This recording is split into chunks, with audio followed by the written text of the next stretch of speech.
Menteri Perhubungan RI Dudi Purwagandi menegaskan kesiapan penyelenggaraan angkutan Lebaran 2026 di Provinsi Sumatera Selatan saat memimpin rapat koordinasi di Geri Agung Palembang, Sumatera Selatan.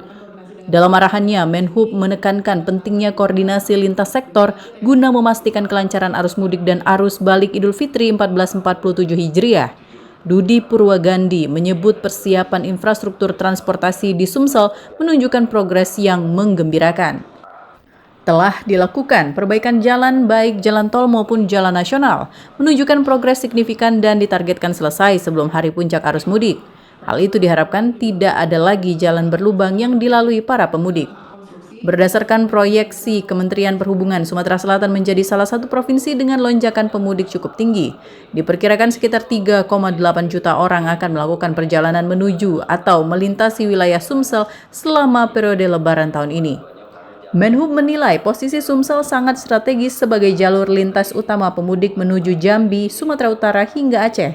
Karena itu kesiapan jalan tol maupun jalan arteri menjadi perhatian serius pemerintah pusat.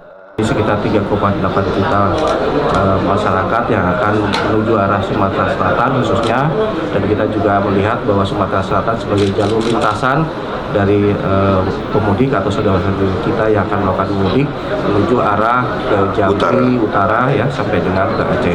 Jadi perlu kiranya kami memberikan perhatian karena banyak jalan, panjang jalan kemudian yang digunakan, dan juga tidak hanya jalan tol maupun juga jalan arteri yang akan digunakan oleh para pemudik. Saya secara khusus minta dengan Pak Menteri untuk penambahan flight, Pak.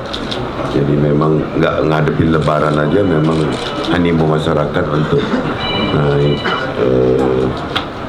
pesawat ini juga tinggi, baik yang datang maupun yang keluar.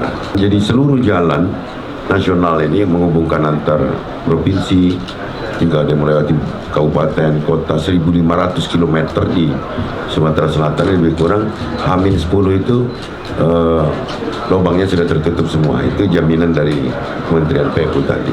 Untuk mendukung kelancaran arus mudik, pemerintah juga menyiapkan sejumlah kebijakan, termasuk pemberian diskon tarif tol pada periode tertentu selama angkutan Lebaran. Kebijakan ini diharapkan meringankan beban masyarakat sekaligus mendistribusikan arus lalu lintas lebih merata. Dudi menegaskan kunci keberhasilan angkutan Lebaran terletak pada sinergi kuat antara pemerintah pusat, pemerintah daerah, TNI Polri, dan seluruh pemangku kepentingan.